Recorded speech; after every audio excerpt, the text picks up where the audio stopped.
आइए बच्चों, आज हम कक्षा 12वीं गणित में फलन से संबंधित चौथे उदाहरण एग्जाम्पल नंबर 4 पर चर्चा करते हैं। और ये देखते हैं कि जो एग्जाम्पल नंबर 4 उदाहरण नंबर 4 है वो कैसा फलन है।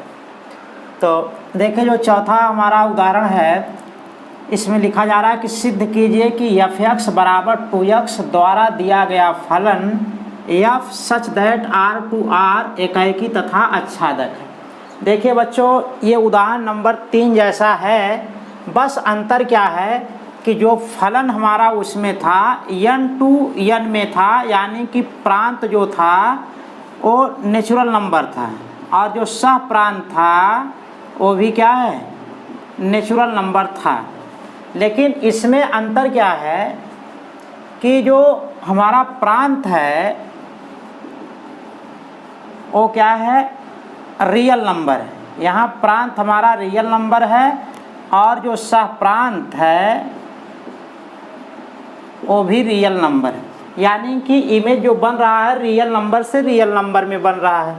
और उदाहरण नंबर 3 में जो है, जो हमारा प्रतिबिंब बन रहा था वो नेचुरल नंबर से नेचुरल नंबर में बन रहा था। और जो फलन का संबंध था बच्चों f(x) बराबर 2x, उदाहरण नंबर 3 में भी था और उदाहरण नंबर 4 में भी वही है, f(x) बराबर 2x। यानी कि जब प्रांत का अवयव x है तो सह प्रांत का अवयव कितना चाहिए, हमको 2x चाहिए।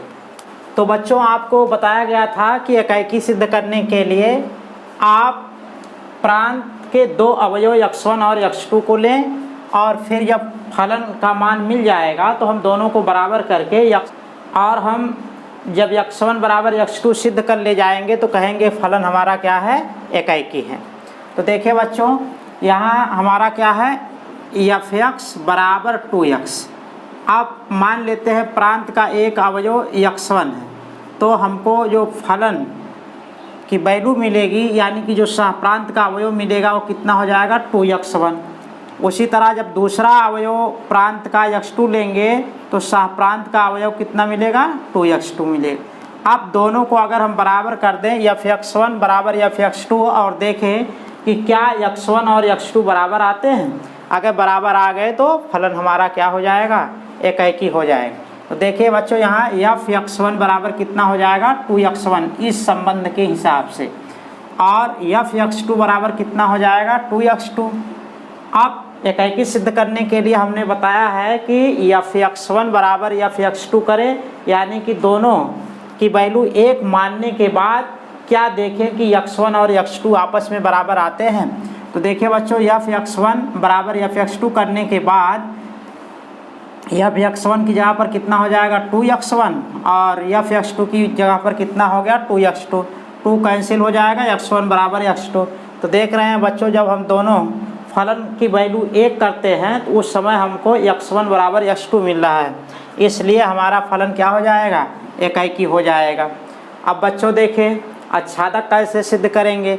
हमने बच्चों इसके पूर्व वाले उदाहरण में बताया था कि आच्छादक सिद्ध करने के लिए हमेशा सह प्रांत के अवयव को लेकर चेक करते हैं। अगर सह प्रांत के सारे अवयवों के लिए प्रांत में अवयवों का अस्तित्व होता है तो हम कहते थे कि फलन क्या है, आच्छादक है। अगर सह प्रांत का कोई भी एक अवयव छूट जाए, यानी कि प्रांत के किसी अवयव से रिलेटेड ना हो पाए, तो हम कहते थे कि फलन आच्छादक नहीं है। तो देखिए बच्चों, यहाँ जो हमारा प्रांत है वो क्या है, रियल नंबर है।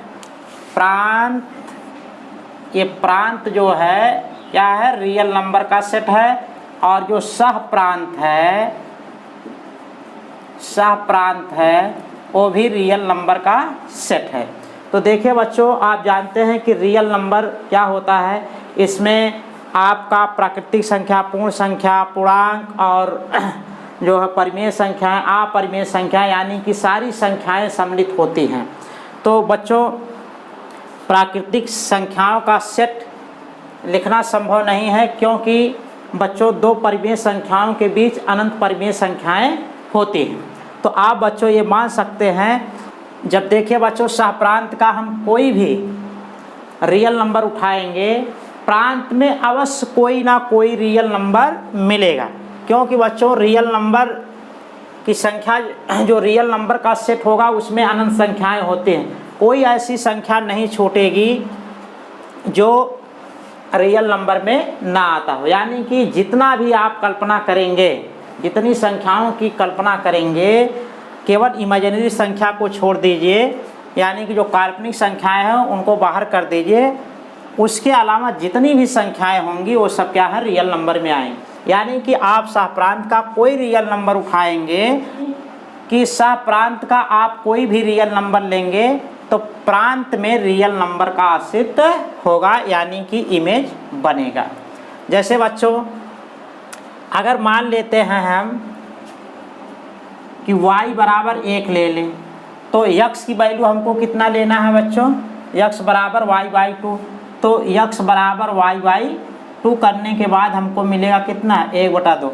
तो यानी कि प्रांत का अवयव 1 से जुड़ने के लिए प्रांत का अवयव कितना चाहिए, 1/2। चूँकि बच्चों रियल नंबर में 1/2 आता है, तो आप कहने का मतलब कि कोई भी आप यहाँ से रियल नंबर सहप्रांत का उठाएंगे, प्रांत में x का अस्तित्व होगा, यानी कि प्रांत में अवयवों का अस्तित्व होगा जो सहप्रांत के सारे रियल नंबर से क्या होगा, रिलेटेड होगा। तो बस बच्चों आप तर्क के द्वारा ये समझ जाइए कि अगर सारी वास्तविक संख्याओं के लिए प्रांत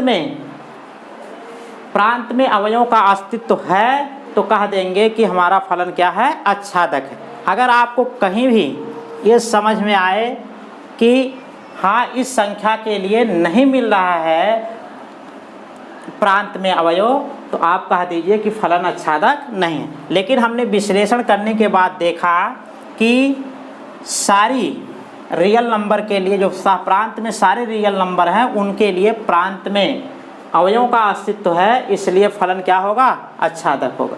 तो आप तर्क के द्वारा निष्कर्ष निकालिए। तो बच्चों तर्क के द्वारा आप देख लीजिए और फिर सेंटेंस के माध्यम से आप अपनी सारी बात कह लीजिए।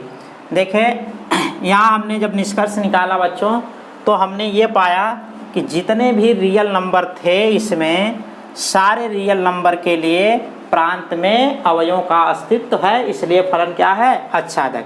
तो उस आधार पर लिखेंगे कि y बिलोंग टू r, यानी कि r का कोई भी अवयव y लेंगे के लिए x बराबर y/2 चुनते हैं। क्योंकि बच्चों जब y लेंगे तो x की वैल्यू हमको कितनी चाहिए, इस संबंध के हिसाब से y/2 चुनते हैं, जिससे f y/2 बराबर y है। क्योंकि x की वैल्यू y/2 लेंगे तो ये किससे रिलेटेड होगा, y से। क्योंकि देख रहे हैं यहाँ बच्चों x बराबर कितना है, y/2, यानी कि जब y हम लेंगे सहप्रांत का तो x कितना चाहिए, y/2 चाहिए। तो बारी बारी से यहाँ बच्चों चेक कर सकते हैं, y का कोई भी वैल्यू रखेंगे तो हमको y/2 जो मिलेगा वो प्रांत में अवश्य मिलेगा। उसके आधार पर कहेंगे सहप्रांत R में किसी भी वास्तविक संख्या y के लिए, यानी कि सहप्रांत में कोई भी वास्तविक संख्या आप y लीजिए, प्रांत R में x बराबर y/2 का अस्तित्व है। यानी कि प्रांत में जब हम सहप्रांत में y लेंगे तो प्रांत में कितना लेना पड़ेगा, y/2, और देखेंगे y/2 जो मिलेगा हमेशा हमको प्रांत में मिल जाएगा। तो वही कह रहे हैं कि y/2 का अस्तित्व है, इसलिए फलन क्या है, आच्छादक है। बस बच्चों आप तर्क के द्वारा ये देखिए कि क्या सहप्रांत के सारे अवयवों के लिए प्रांत में अवयवों का अस्तित्व है कि नहीं है। अगर है तो कहेंगे फलन आच्छादक है, अगर नहीं है तो फलन आच्छादक नहीं है। ठीक है बच्चों, अगले उदाहरण को हम अगले वीडियो के लेक्चर में चर्चा करेंगे।